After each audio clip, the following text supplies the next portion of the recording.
What's up everyone, I'm Sebastian Quinn and welcome back to the NBL review show where I go through all the highlights and talking points from the round just gone. And there's plenty of games to watch this week with 7 on offer for fans, and it kicked off with the New Zealand Breakers scoring a 4-point win over the Adelaide 36ers.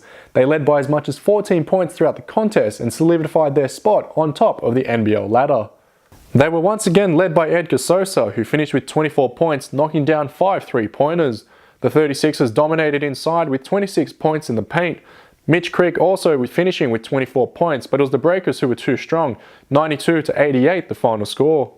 The other game on Thursday night saw Melbourne United absolutely decimate the Cairns Taipans, United hitting 15 3-pointers en route to a 12-point win over Cairns. It was always easy sailing for Melbourne, Chris Goulding dropping 20 points in his second game back from injury.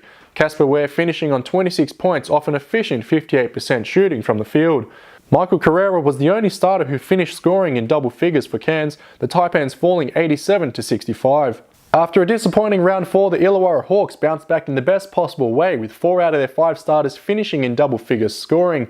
They came away with a 112-81 win over the Brisbane Bullets. Nick Kay finished with 19 points on 70% shooting from the field, the Hawks hitting an efficient 56% of their shots for the game. The entire Bullets starting 5 also finished in double figures for scoring, led by Perrin Buford with 18. But only 11 points from the bench cost them the game, the Hawks second unit pouring in 45 points as Illawarra won by 31. Still without Kevin Lish, it was always going to be hard for the Sydney Kings as they travelled to Perth, the Wildcats leading the game by as much as 30 and they never looked back. Sydney only managed 13 assists in the game, Perry Ellis and Isaac Humphries the only real source of offence. It was once again a combined team effort from Perth. Lucas Walker, Bryce Cotton and Jean-Pierre Takoto combined to score 48 of the 93 points. Perth out-rebounding the Kings 44-30, the 24-point win, yet another crushing loss for the Kings. Melbourne continued to impress this round, coming away with yet another win, this time a 101-84 victory over the Adelaide 36ers. Casey Prather and Casper Ware finished with 25 and 21 respectively, David Anderson scoring 13 points off the bench, hitting 6 of his 8 shots. Daniel Johnson continued his great start to the season with 23 points and 8 boards, but it wasn't enough as United won by 17. The Breakers were able to make it 2 wins from 2 games this round, Edgar Sosa hitting a buzzer beater 3 to give them the 73-70 win. Both teams struggled from the field, Cairns shooting 35% as a team, the Breakers only slightly better on 41%. No player scored more than 16 points, Kirk Penny shooting a perfect 4 for 4 from behind the arc. Sosa's game-winning 3-pointer moving the Breakers to 6-1 for the season. The final game of the round saw Illawarra get their revenge on the Sydney Kings after last week's loss, the Hawks coming away with a 10-point win at Kudos Bank Arena.